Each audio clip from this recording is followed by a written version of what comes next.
All right.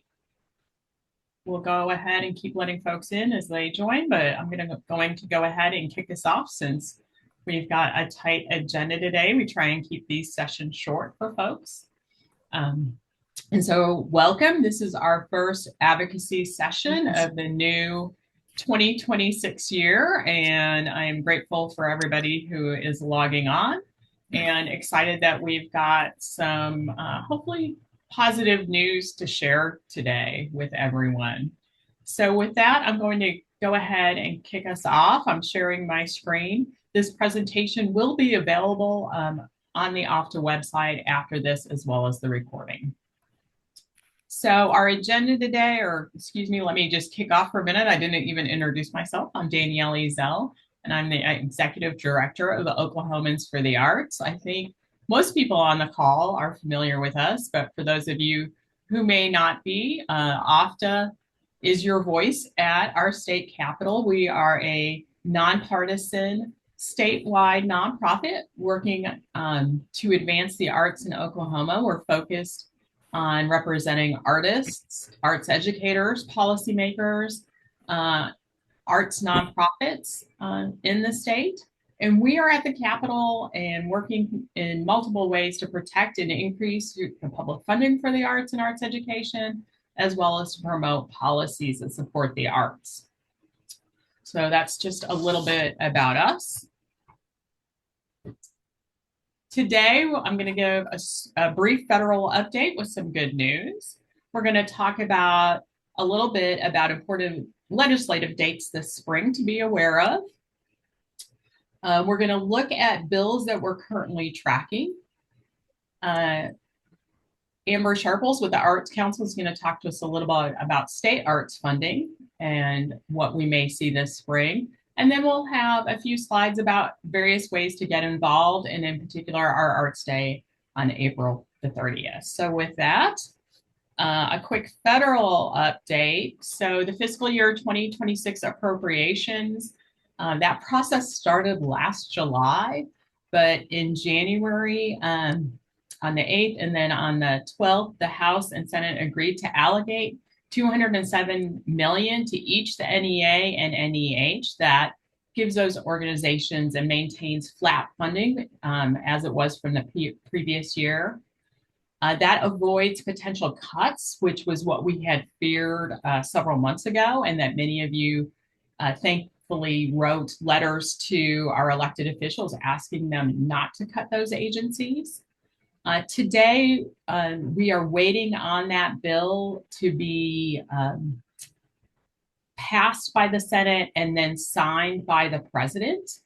All indicators are looking positive for that, but of course, things change, but we are feeling pretty good based on what we are hearing that is the path forward for that. So with that bill had bipartisan support for flat funding for both agencies, and that's looking good right now. So we are very cautiously optimistic about that funding. And I'll let Amber share here in a minute what that means for us in Oklahoma when she talks about her budget. So here in Oklahoma, our second regular session of the 60th legislature starts here in a few weeks, the first Monday in February. So in Oklahoma, each session is 2 years long, and we are in a 2-year cycle. We are in the second year of that 2-year cycle. So keeping that in mind, we have a few bills that we'll mention later that were actually introduced in 2025 that are still alive. However, everything this session has to make it to the end of session or it dies. So there's no rollover into the 61st session after May. We had about 3,000 new bills filed, which is a tremendous amount, but about what we saw the previous year. And sorry, I thought I had, yep, I'm going to skip forward and then go back. So that brought us to over 5,000 total bills that are alive at the moment that might be considered this session. Keep in mind that the survival rate of bills is only about 15 to 20% of those filed. So about 500 to 600 of them will make it through to the end of session in May, which is why your advocacy is so critical, because in order for a bill to even get into the funnel to make it to the end, it's these next few weeks that really make the difference of whether or not it's heard in those first committee sessions of session. So this is an incredibly important time for advocates to advocate for the bills that they feel will bring significant change to the state, because the rarity of making it through to the end of session is so low in that 15 to 20% range. Key dates to keep in mind, I've already mentioned it several times, that session will begin the first Monday of February on February the 2nd, with our first major committee deadline is March the 5th. On March 27th, that's the floor of origination deadline. So bills need to clear out of the Senate or the House by March 27th. So they're heard in committee and must pass out of committee by March the 5th, and then have a full vote on their floor of origin by March 27th. From there, we go on to the opposite House, and they'll be heard in committee and must be heard and passed by April the 23rd, passed out of the other opposite chamber by May the 8th, and then session ends on May 29th. So I have a very complicated and complex flow chart for those of you who may not be familiar with the process and who are interested in exactly how a bill makes it through and all the different steps and turns and tribulations that happen with a bill. And I'm happy to share that information with you or go through it with anybody who wants more detail. But these are the major deadlines and the dates that we'll be focused on, because with each of these dates, that's when that funnel decreases down a little bit more and those numbers continue to contract of the bills alive. I should mention too, in the bills that are still alive from last session, they're going to start where they stopped. So if a House made it through to that third deadline last year, that's where they pick up again. And they've got all these weeks to continue on through the process of where they stopped. We do have a couple of those that we're watching. So overall, looking at the bills that were filed, so not just where are the focuses regarding the arts, but overall, in the 5,000 or so bills that are alive right now for session, we're seeing a few focus areas. Education reform, you may have seen the articles and the focus on literacy rates in the state, as well as just our education standards and where we rank has been a big push. And so there are a lot of bills focused on education reform. There are many also on mental health and healthcare. We saw some challenges, especially with budget funding for the Department of Mental Health last year, and we're seeing a lot of oversight bills and bills around mental health that have been filed. Many bills around legislative transparency and ethics.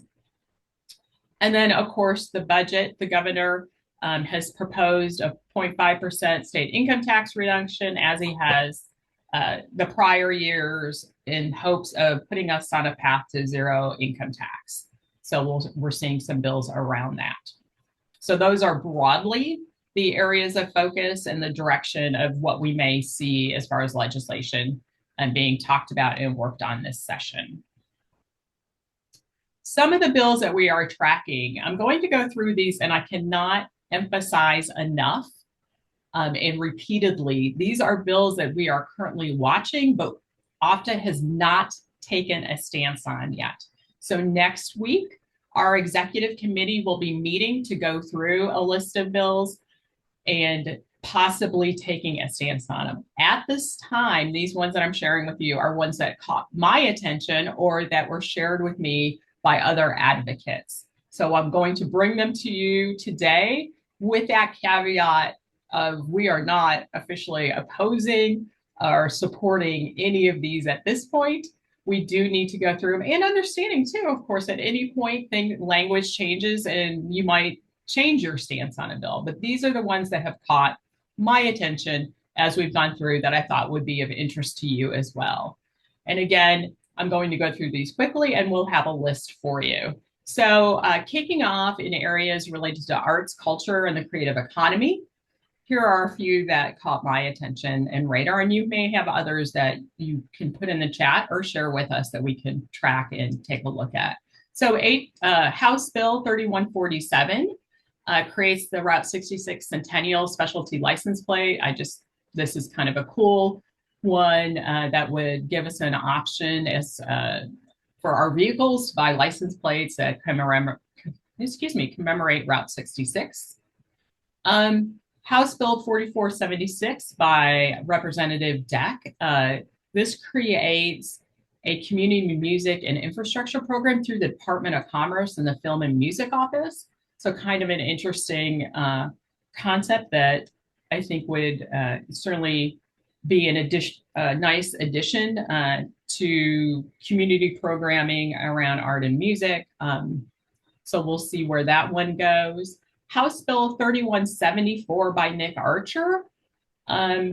This is through the Department of Commerce also, and it creates a revolving fund for quality of life programs. And I specifically flagged that one because it includes funds for that were labeled as beautification. So in addition to parks and other infrastructure that could be used for those funds, it said beautification, which was, I thought, a little vague and also probably crossed into possibly some public art. So like, again, tracking that, not sure of the intent, but we'll visit with Representative Archer to learn some more. Senate Bill 1241 is actually a request bill through OFTA and our allied partners and organizations. This one cracks down on fraudulent ticketing. It's the OFTA Act. And I'll share with you the next screen, which has that one in more detail. So Senate Bill 1241 has several provisions to help protect consumers against fraudulent ticketing. So within it, it's got prohibitions on deceptive sales. So things like false advertising from organizations where they are selling seats that don't exist up front, and this happens. It asks for additional transparency and disclosure.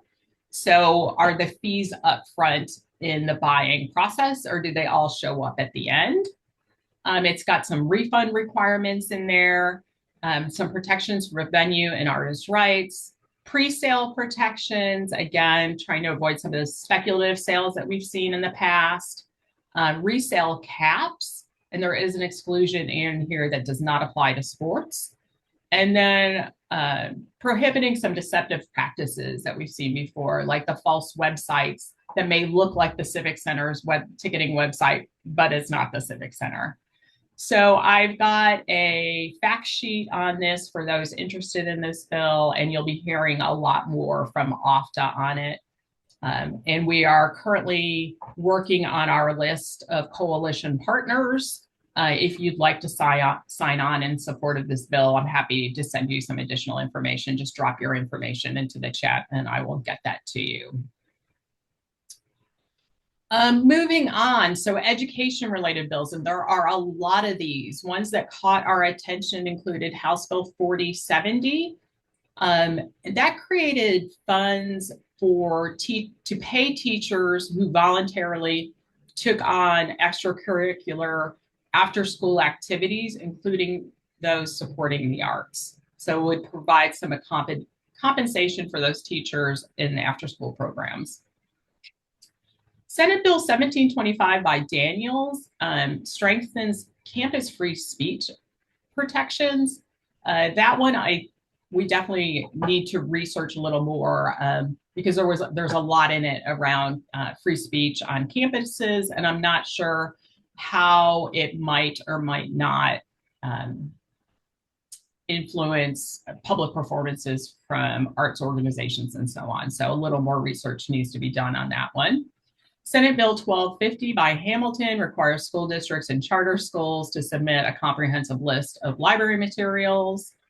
Um, so again, one that a lot of us might want to keep an eye on and continuing to think through how that could impact arts education and literature and so on in our schools. And then there are many, many bills impacting graduation requirements in the state. And so we are monitoring and keeping an eye on those, too numerous to list here.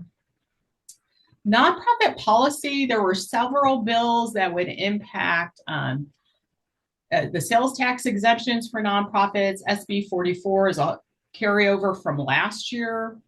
Senate Bill 1534 has a lot of additional administrative requirements for nonprofits in their filings with the Secretary of State. I am going to wait on the Center for Nonprofits to go through that bill and provide some guidance there on their thoughts there. I've not heard yet. Senate Bill 289, again, that is a bill that started last session. It's actually, I think, already crossed over to the House. It had good bipartisan support, offering some sales tax exemption for museums. It was one that we were supporting last year. Senate Bill 2109 by Thompson, again, has some additional requirements in there for nonprofits and disclosure around lobbying and funding, in particular, funding and contributions from foreign principals. That one would create some additional burden, but I also don't think would apply to very many organizations. So some research needs to be done on exactly her intention there and whatever challenge or problem she was trying to solve. As far as state granting and operations, Senate Bill 171, originally authored by Senator Kurt, and that has crossed over from last session. It is over in the House with bipartisan support. So hopefully that one will continue to advance. Senate Bills 1307 and 1598 are both ones that we are monitoring. They update statutes that remove prohibitions on the use of state funds for religious purposes and specifically call out the Arts Council and Historical Society. And then lastly, House Bill 1771 and a very similar bill in the Senate 1461 that that modify the sunset provisions for OETA. So would mean that organization could ensure their continuing operations without continually going back to our legislature for to continue on in their existence and not be having to go back repeatedly. So I just totally butchered my explanation on that, but I'll let Amber go on, and I'm going to stop sharing my screen for a minute so she can tell us a little bit about arts funding in the state for this session. Well, good afternoon, everyone. Can you hear me okay? Mm-hmm. You're good? Okay, great.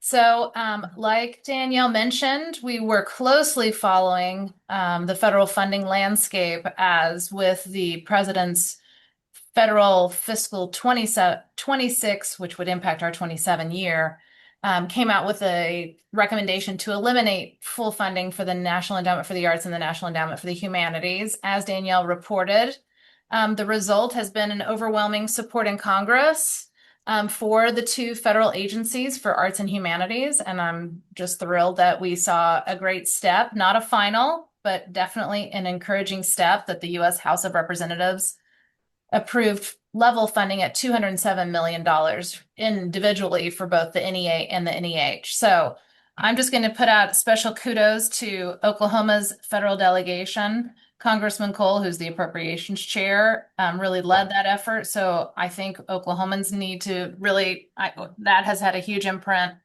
both on the federal landscape, not only for Oklahoma, but for the nation, something we should be proud of. Congresswoman Bice was also on the subcommittee on that and expressing voice for support. And then Senator Mullen in the Senate on the Senate side. So as just as a recap and refresh, not wanting to assume everyone knows all the ins and outs, 40% of the NEA's funding required by Congress must go to state and jurisdictional state arts agencies. That is why the federal funding landscape is so important, because such a large percentage of their funding must be distributed amongst the states. We get between 15 and 20% of our annual funding from that resource. So if that had been greatly diminished on this federal level, that would have impacted our state annual grant making capacity. So the great news is we were planning to most likely take a cut in that. So you'll see some things that reflect that whenever I talk about our budget request.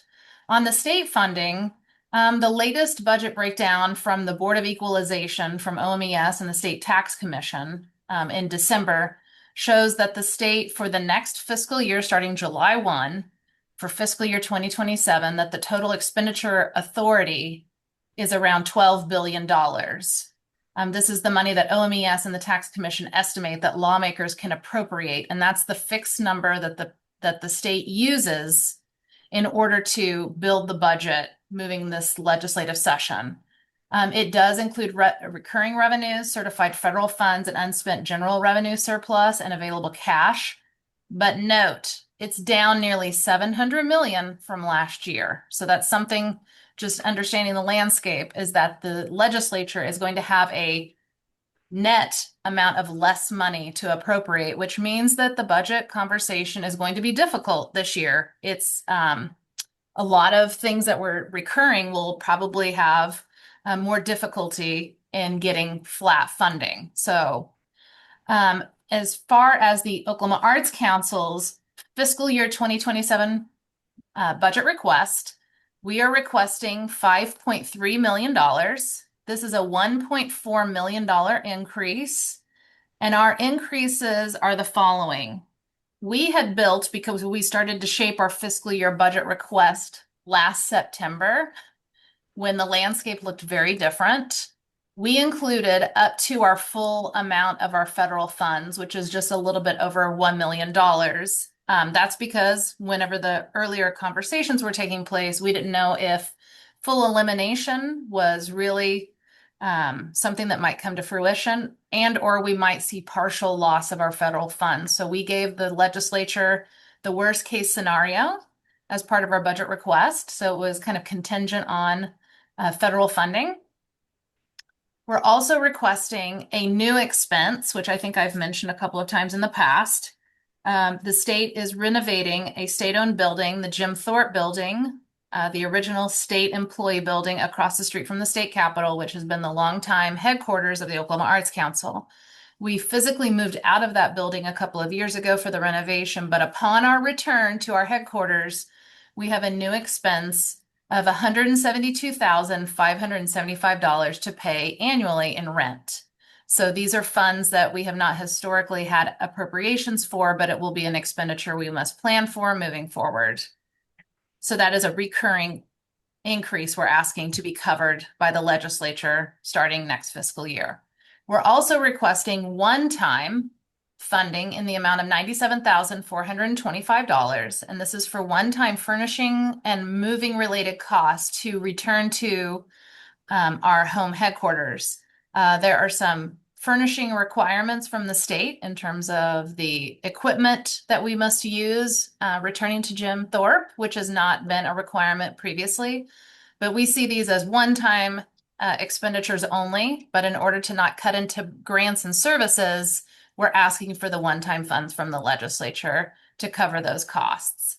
And then we're also asking for funds for salary increases to staff, because we have not been able to give staff salary increases for years, and looking to try to retain our strong and dynamic team who's serving the sector, which is actually smaller in size, but we're trying to retain the great people we still have. So that is kind of an overview of our request. The process that we are in is on January 7th. We had our Senate Subcommittee on Appropriations for Education budget hearing, which went really well. We have our House Subcommittee on Appropriations for Education hearing tomorrow, January 22nd in the morning. And then those are the two subcommittee conversations that we're able to have with the education experts or committee members who dive deep into appropriation needs related to education. And that's the subcommittee that we report to and make our requests to, that then work with House and Senate leadership in the budget negotiations. What we'll be looking for moving forward is the following: the state of the state, which is always the first Monday of February, as Danielle mentioned, falls on February 2nd. And what we'll be looking for in that is the governor will release his proposed fiscal year 2027 budget. He will also present the state of the state to the combined state legislature, both the House and the Senate members in the House chamber. This is where the governor will outline his priorities that he is asking the legislature to prioritize in their both bill coverage and moving those things through the process that Danielle mentioned, what he hopes that they will let rise to the top, as well as what he will say are his kind of stance on what the budget priorities should be.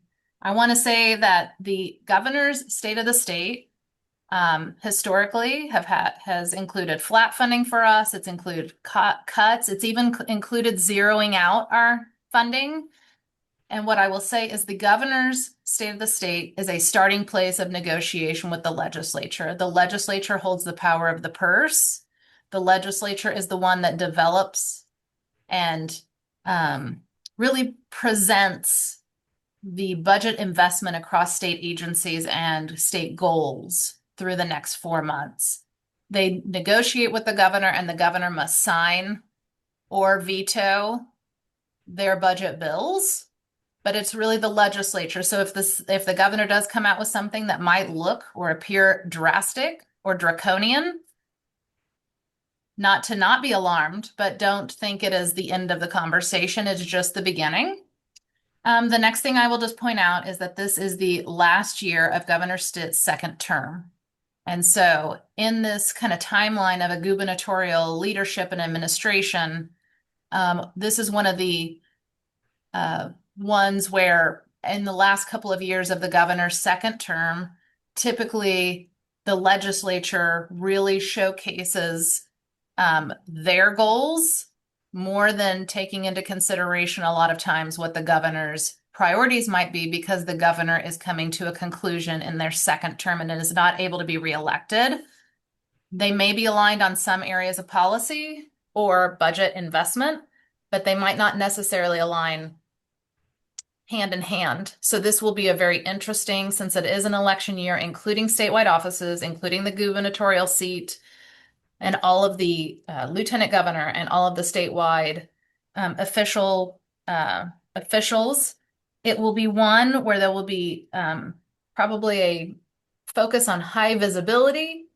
And I think education, because it's an election year, will stay at the top of the conversation as elections will start to really escalate and move forward. It will also mean that they most likely will try to leave legislative session early in order to go out and campaign, which is something that typically happens in an election year when many people are working in statewide office elections and campaigns. So with that, I will conclude. I don't have anything else to add. All right. Well, thank you so much. Um, just a few housekeeping things to wrap up, and then I'm happy to stay on the line to answer questions. I'm going to share my screen again here for just a minute. And just a reminder that we do have Arts Day scheduled for April the 30th. We already have almost 100 registrants for Arts Day. So if you haven't already, and especially if your organization is wanting a table to display at in the rotunda, please get that registration in quickly, because I have a feeling, just like last year, that we will run out of tables here pretty quickly with that number of folks that we already have registered. So we are super excited about that. This is great timing coming into the end of the session, so we want to make a strong appearance at the Capitol, advocating for whatever the bills that are hopefully still in the funnel at that point that supports the arts and arts education, as well as the Arts Council's budget and funding going into the end of session. So please get registered for that. I also want to thank our supporters, of course, Amber and the Oklahoma Arts Council, the Chickasaw Nation, Mid-America Arts Alliance, and our friends at the Kirkpatrick Family Fund. Without these major supporters, we couldn't come to you and provide this kind of information. And then, as always, please be sure to reach out and contact us. Scan this QR code to sign up for our newsletter. It is the best way also to sign up for advocacy alerts to stay in the know. Following us on social media, we are always posting, especially as we get into session updates and things that arts advocates in the state should know and be following if you want to help impact arts and promote them in the state. So I appreciate everybody's time so much. We will get this information posted so that you can grab those bill numbers if you'd like. And then also I'm happy to stay on the line and answer any questions if anybody has them.